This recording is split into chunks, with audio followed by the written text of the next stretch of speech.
Dan salam sejahtera, bertemu kembali dalam Agenda Wani. Sepanjang minggu ini kita akan mengimbau apa yang telah berlaku sepanjang 2009 dan apa yang akan kita jangkakan berlaku pada 2010 dan akan datang. Itu yang akan kita bincangkan, literasi politik menuju PRU ke-13. Sepanjang 2009 yang lepas ini, yang masih kita lalui sekarang ini, kita lihat lebih daripada 8 kali, lebih kurang itu, pilihan raya kecil telah berlaku sepanjang 2009 dan banyak juga agenda-agenda politik, terutamanya pucuk pimpinan berlaku, perubahan pucuk pimpinan dalam organisasi politik, terutamanya dalam UMNO, dalam PAS, berlaku krisis dalaman seperti perubahan pucuk pimpinan dalam MIC dan MCA sampai sekarang pun tak habis-habis lagi. Jadi itu yang akan kita lihat sepanjang 2009 ni. Adakah itu merupakan satu kemunculan satu generasi baru, satu fenomena baru di mana rakyat kita ataupun pimpinan politik lebih celik tentang politik, ataupun sebaliknya? Bersama saya tiga orang yang telah bersedia untuk membincangkan topik kita pada malam ini. Di sebelah kanan saya Profesor Mahdia Dr. Abu Hassan Nasrullah,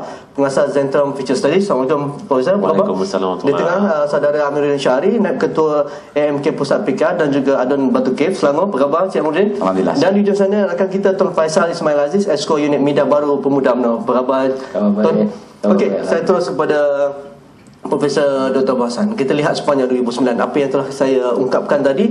Kita melalui pelbagai jenis pilihan raya kecil, bermula pada awal Januari lagi telah ada pilihan raya kecil di Kuala Terengganu. Seterusnya rentetan semuanya hujung-hujung tahun ni kurang sikit lah. Dan kita lihat juga pucuk pimpinan semua parti-parti politik berubah. Ada yang berlaku secara yang tersusun cukup elok dan mereka menumpukan kerja-kerja untuk meraih semula sokongan seperti UMNO misalnya. Kita lihat pucuk pimpinan dalam MIC juga berlaku, dan dalam MCA dah berlaku, tetapi ada krisis lagi dalam PAS pun begitu juga. Jadi bagaimana Prof melihat, adakah ini satu cycle sebenarnya, ataupun sebenarnya ini momentum-momentum yang kita lihat sejak berlakunya PRU yang ke-12 pada 2008 sebenarnya? Pada pandangan saya, apa yang terjadi sekarang ini yang kita sebut sebagai dengan izin internal political pandemic. Walaupun tidaklah sampai ke tahap boleh memusnahkan institusi politik demokrasi di negara kita, tetapi saya telah mengatakan ia merupakan satu pandemik di mana dia bermula sebenarnya daripada UMNO dahulu, ya, di mana tetapi UMNO akhirnya telah berjaya rejuvenasi ataupun juga telah berjaya regenerasi kan UMNO, dan sekarang masalah kepimpinan di dalam UMNO telah selesai dan kemudian berlarutan di dalam PPP, ya, sehingga tidak terurus dan akhirnya merebak ke dalam MIC sehingga wujudnya pula komponen-komponen parti dan penubuhan makasakti dan segala macam dan akhirnya berkembang kepada MCA dan akhirnya pada pemikiran kita bahawa parti-parti pembangkang yang sentiasa mengatakan bahawa parti pembangkang merupakan suatu benteng yang kuat pada ketika itu, kerana dalam keadaan UMNO sudah mendepan masalah, MIC tiba-tiba kita dapati bahawa mereka juga bermasalah, ya, berlaku pergelutan yang sangat luar biasa di dalam kepimpinan PAS, ya, berlaku pergelutan juga yang mungkin secara senyap dan perlahan, tetapi parahnya semakin berkembang di dalam PKR dan sebagainya. Walaupun wakil PKR di sini, tetapi kami penganalisis kami mendapati sedang terjadi ini.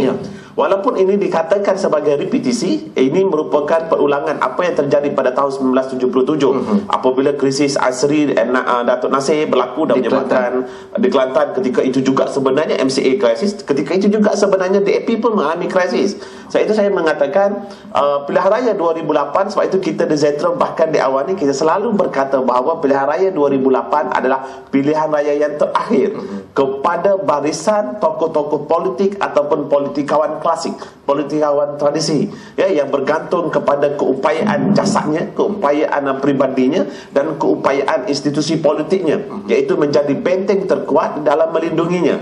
Tetapi apabila kita lihat apa sebaik saja keputusan pilihan raya itu berlaku, golongan yang menentukan keputusan pada pilihan raya 2008 akhirnya bergerak. Dia cuma ditandai dalam satu proses yang kita katakan sebagai krisis di Perak. Rupanya krisis di Perak itu sebenarnya suatu gambaran sebenarnya telah merebak, ya, bukan saja di peringkat sistem tetapi kepada peringkat institusi politik. Jadi dengan kata lain, kenapa ini terjadi? Apakah ini akan berterusan?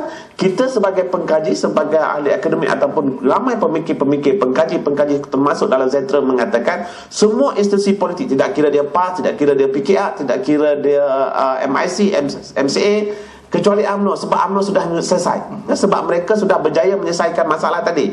Jadi yang lain ini semuanya di dalam proses pertukaran secara drastik. secara drastik, di mana kepimpinan yang klasik itu, kepimpinan tradisi itu mula dilihat sebagai suatu beban kepada institusi, ya, di mana mereka tidak mendapat sokongan yang sangat kuat daripada golongan muda. Lalu golongan muda ini tidak berkeupayaan secara jentera, secara jasad dan juga secara form, bentuk, untuk bertentangan dengan kumpulan tradisi ini. Lalu sebenarnya pemikiran mereka ditebarkan kepada kumpulan-kumpulan serpihan, penulis-penulis bebas dan sebagainya, dan mereka akhirnya mencetuskan. Inilah yang terjadi di dalam PAS. Sekaligus, jika kita katakan secara future studies, apakah kesannya terhadap institusi politik kita? Sekali lagi kami mengatakan dengan jelas, apabila berlakunya pandemik, apabila berlakunya apa yang kita kata melemahnya sistem institusi politik, maka akan bangkit apa yang kita katakan sebagai kumpulan bebas, ataupun yang kita sebut sebagai independent third group, suara ketiga. Jadi kumpulan inilah yang mungkin berlindung di bawah NGO, di bawah Zentrum, di bawah segala macam tempat, katakan mungkin mereka akan masuk ahli-ahli politik secara pribadi, secara individu dan sebagainya, dan kita akan mengiringi kejayaan Yulia Yushchenko di Ukraine. Tanpa parti politik yang kuat, beliau bergerak cuma dengan beberapa orang, akhirnya beliau menjadi Perdana Menteri. Kita juga kemungkinan satu hari nanti akan dapati dalam pilihan raya ke-13 nanti, saya menjangkakan BN, Barisan Nasional sendiri maupun Pakatan sendiri memerlukan kuasa bebas untuk menentukan kemenangan mereka. Sebagai ahli politik muda daripada Parti Keadilan Rakyat, PKR juga tidak lekang dengan masalah sepanjang 2009, bermula dengan peletakan jawatan ataupun mereka yang melompat parti daripada PKR ke menjadi bebas di Perak, dan juga berlakunya pilihan raya di penanti di Bukit Selambau dan sebagainya. Melihat antara kita penganalisis politik mengatakan bahawa dalam Pakatan Rakyat, keadilanlah yang banyak menimbulkan masalah dan menimbulkan banyak polemik politik dan menyebabkan banyak berlakunya pilihan raya kecil. Jadi bagaimana Saudara Amirudin melihat? Secara keseluruhannya saya melihat, saya mungkin sedikit berbeza dengan Dr. Abu Hassan. Pada pandangan saya, selepas 2008 ataupun daripada mula 2008 sehingga 2009, tema politik nasional maupun antarabangsa adalah perubahan, change. Jadi setiap perubahan, dan baik daripada sudut fizikal maupun sudut ideologi dan sebagainya, itu menuntut kepada kesesuaian dan menuntut kepada proses penyesuaian antara satu sama lain. Cuma yang menariknya, saya kira tahap kefahaman politik masyarakat terbuka, dan proses politisasi mereka dan kefahaman dan alert mereka dengan izin terhadap politik agak tinggi, dan ini memberikan ruang kepada masyarakat untuk menilai secara berterusan. Maknanya proses rakyat memahami demokrasi itu berjalan hampir setiap bulan, hampir setiap masa, walaupun ada orang kata ia melemahkan serta melalaikan dan sebagainya, tapi saya memandang daripada sudut bahawa ia mematangkan politik nasional. Kalau kita ambil selepas 69, tadi Dr. Abu Hassan mengungkap kejadian tahun 77, saya rasa ia terhasil daripada dentuman politik 69, 13 Mei dan sebagainya, dan dentuman selepas 2008 yang saya anggap sebagai titik pematangan, defining moment ataupun detik penentu yang menjana kepada satu dan mengolah satu pandangan politik baru dalam Malaysia.